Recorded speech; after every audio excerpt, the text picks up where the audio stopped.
60 out here. I'm going to use my 7-iron. So as you can tell, yeah, it's uphill. So the slope is uphill. Yes, 7-iron because thinner air in Colorado, you can club down and get it about the same distance. I know down sea level, you're probably like 6 or 5.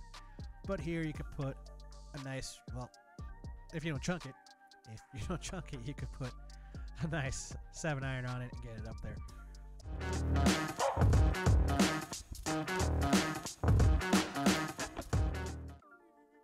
Hello everyone, welcome back to another episode of Shoulder Turn Golf.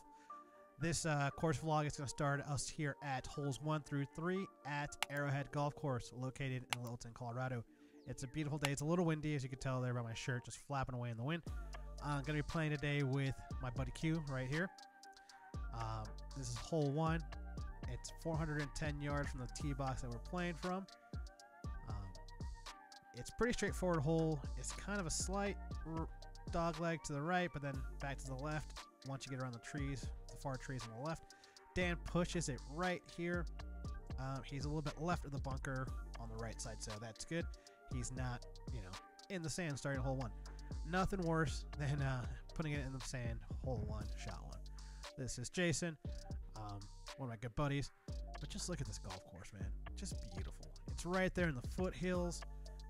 It's probably one of the prettiest golf courses I've played at here in Colorado.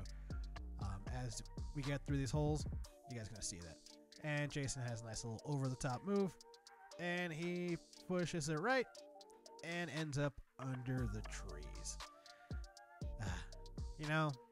We did hit the range this when we got to the golf course. I will say that. We did hit some balls in the range. It wasn't just grip and rip it.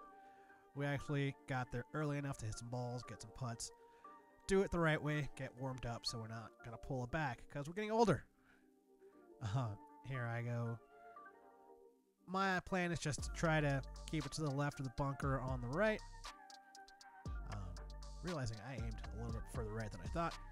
And as we saw in our last series at City Park, send it right.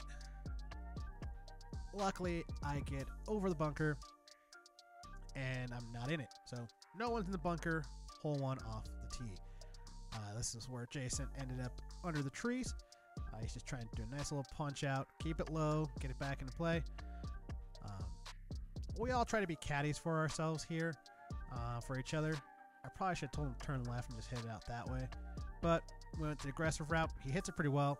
Just got a little too high, clipped a branch, fell down. Here I am, pretty close to the cart path. But again, the bunker is directly behind me, so I got it up and over. Have a decent shot in. I could get it there in 2. But biggest thing is don't hit a left because that is a little pond. It's dry right now because we're going through a drought. But just don't hit a left, Gabe. The fairway does narrow right in front of the green. I do make some solid contact here. Got a little bit under it. But I left it short on the left side. It's not in the valley. It's not in the ravine. If you want to find some golf balls, though, highly recommend going down there. You will find all sorts of good golf balls, like Pro V1s, TP5Xs, whatever you're looking for. You could literally, if you go down the little ravine, spend like an hour, you'll find a ton of golf balls. So after Jason hit the tree, popped out here. Jason's actually pretty good with the wedges. He's gotten better recently with his wedges. So unlike me on the last video, I couldn't chip. And then I guess I must have rubbed it off on Jason because that was a horrible chip. So see here, after my second shot ended up short. I'm not chipping it. I'm going to putt it because behind the screen it falls off towards the back. We're watching Jason just go from the right side of the green to further right on the behind the green. And I just take it, give it a nice little whack, run it up there. It does break left to right. As you can see there, it starts moving towards the hole, right towards the end. So, giving myself a decent opportunity. Dan ends up there with a 5. This is a par 4. So, that was my third shot. Just trying to line up this. Start off with a par. Nothing for us amateur golfers feels better than starting off with a par. Like, off the first hole, get a par, you're on cloud 9. Birdie, oh my God, you're saying I'm breaking all records. I'm shooting my lowest score ever, but a nice par, and it goes right. Goes further right than I expected, but nice little cleanup here. Oh, nope, rushed it. Okay, clean up here. All right, going from looking at par to ending with a double. Ending with a double. Like, that's insane. Great way to start hole 1. Here is hole number 2. It is a par 5, 531 yards. You can see on the left there, all that looks like dead grass. It's called native grass area. We have that a lot here in golf courses in Colorado. So you can't take a cart in there, but you can hit from there. It's really just like overgrown bushes and everything. And at Arrowhead, you actually do have a lot of animals. I can't remember if we did see a deer or anything like that, but we have seen bears and stuff like that. Jason hits a left. He hits the tree, which drops it directly down, which is what I'm kind of pointing there with my hand. We are working on the audio, where I think we've got that finally resolved. So we'll actually get some live audio, so I don't have to do the voiceovers anymore. Give you guys, so you can actually hear what we're thinking about, talking about as we're going through these holes. So hopefully, if not next video, the video after that, next series, next course, we have the audio figured out, and we could, you guys could actually listen to how we talk on the golf course. I put a decent swing, cut it off there at the end. I got to really work on following through on my shots. But again, it goes right. It goes right. Just one day, I just want to hit a golf ball straight. One day.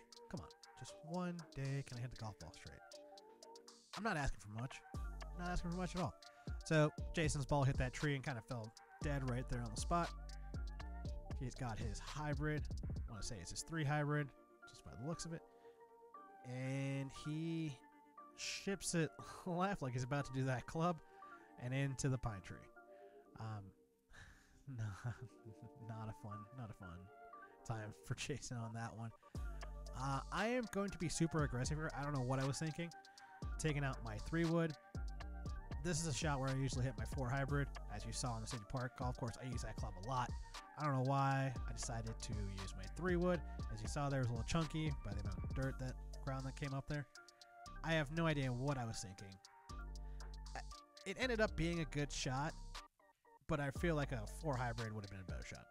So after Jason hits this pine tree and it ends up here, it actually ends up laying on top of a rock. So we're playing in the red rocks. So these are all natural rock formations that you see on the right. So we're not going to have one of our friends hit on a rock, like into a rock, with the newer club or a club. We don't get free clubs. And so we have, when you get to the sides by the car pass, there's a bunch of roots, rocks, and stuff like that. We don't get free clubs. So I'm not going to have my friend hit into a rock with a nice club. Like, no. I'm not, it's just not it. We got him situated so he's not sitting on the car path. Decent rip at it. This is where my second shot ended up. Pretty much a middle fairway. Having a good look in to get it up there in 3. We're about 160 out here. I'm going to use my 7-iron. So as you can tell, yeah, it's uphill. So the slope is uphill. Yes, 7-iron because thin air in Colorado, you get club down and get it about the same distance. I know down sea level, you're probably like 6 or 5. But here you could put a nice, well, if you don't chunk it, you could put a nice 7-iron on it and get it up there. The flag is right behind that bunker, straight ahead of us. So that was always fun. That's always fun when you just chunk it. Just chunk it. Chunk it. Just chunk it. Nothing like you chunking it. Yeah.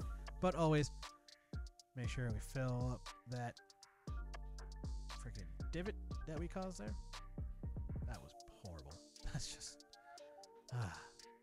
just gotta get rid of that thought in the head. You know, just clear the mechanism, as they say in Gone in 60 seconds. Clear the mechanism. Just clear the mechanism. Just clear the mechanism. So now I'm about 120 out. So this is a pitching wedge. It is uphill. The flag is directly like right in the middle. Split that bunker in the middle. Flag's right behind it. So to be aggressive, since this is now my 4 shot, you got to go over it. Par 5. Try to put it close. Really good contact, but it goes in the bunker. There's Dan driving around. We like to have fun when we're playing out there. We do have some adult beverages. Jason's chip shot. He actually goes a little deep past the flag, but he's on. And here I am in the bunker. This was before I had a tripod to actually put it closer to me, so I had to put the camera on the ground over here to try at least get myself and the hole in the frame. Dan ended up in the bunker as well. We just cleaned it up right there. We definitely, as a group of golfers, we definitely try to take care of the golf course as much as possible. So you'll see us raking, filling up divots, stuff like that. You know, treat the golf course good, it'll treat you well back, hopefully. But as we saw in the city park, my chipping has been horrible. But just thinking, you know, don't decelerate. Just swing through it. Swing through it. Lands beautifully. Starts rolling towards the pin. That just there. Nice little 4.5, 5 foot putt. Couldn't have played that better if I had another 100 shots at it. Just a feeling of walking up, you know, laying 5. But after topping my 3rd shot, it's a good feeling. And especially after that bunker shot, getting out. Man. On cloud freaking 9 again. Just getting myself mentally prepared here to not do what I did on the first hole. Get up there, slam it at the pin, have it rim out, and then turn what could potentially be a 6 into a 7 or 8. God, no. Please, no. Just take your time. These are pretty straightforward putts when you get this close, unless you're like on a severe hill and you gotta like shoot it 4 foot right and right at the pin. Nice and smooth right in. Get out of there with a poke and a chunk shot. So, can't complain. I wish I would have taken that time and slowed myself down on the first hole, but you know, live and learn. Now we are on hole 3. It's a par 3. It's 175. Just look at that. So the green is surrounded by those rocks. It's a vertical green from once you get up there. So it just goes all the way back to those rocks. So it's like it's surrounded by the rocks. Dan pushes it right close to the cart path. Something happened with the video there where it just sped up. It's kind of weird. Jason, we all think we're aimed left, but now looking at the video, we're all aimed right.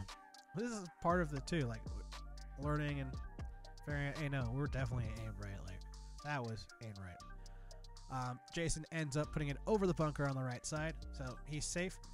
This hole and I have had some history. And so saying that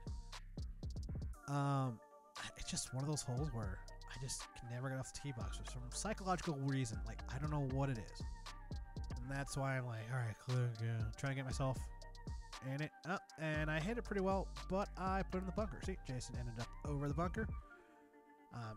He actually has a pretty nice chip shot here to get it pretty close. Nice smooth motion there, Jason. Good job, bro. Good job. So he's happy with it. He doesn't hate it going up there to putt. Again, without the tripod, I can't get super close. So just see me from here. So back in the bunker, I'm just thinking back to hole number 2. That last bunker shot, put it real close for that nice little bogey putt. Just thinking the same thing. Hey, put it close for a par putt. Come on, put it close for a par putt. Just don't decelerate. Swing through it. Swung through. Didn't get it very high, so it rolled out a lot more than I would have liked. Ended up past the pin. Jason ended up on the right side. He puts a nice little putt on this. And it's going. It's going. It's going. And so short. So I rushed myself here. I should have taking a step back, realizing that this does break hard left, basically the whole way from where Kieu is on the left hand side. It just from there down, it's all to the left from where I'm at. So I should have aimed it right about where Dan is right there and had it swing around and get in there. Guys, if you're liking this content so far, this series 2 here, starting off at Arrowhead Golf Course, please feel free to like, comment, and subscribe, as I just put this right towards Jason. Basically just right towards Jason. Good pace, but it just broke left the whole way. We will be coming out with more episodes once a week at least. Working on getting the audio. Hopefully the video stuff is looking pretty good, but we're working on, getting better audio that you guys can listen to, because that's part of this whole YouTube thing. But again, like, subscribe, comment, give us a follow, leave us some questions we can answer. All right, guys. See you guys next episode. Peace out.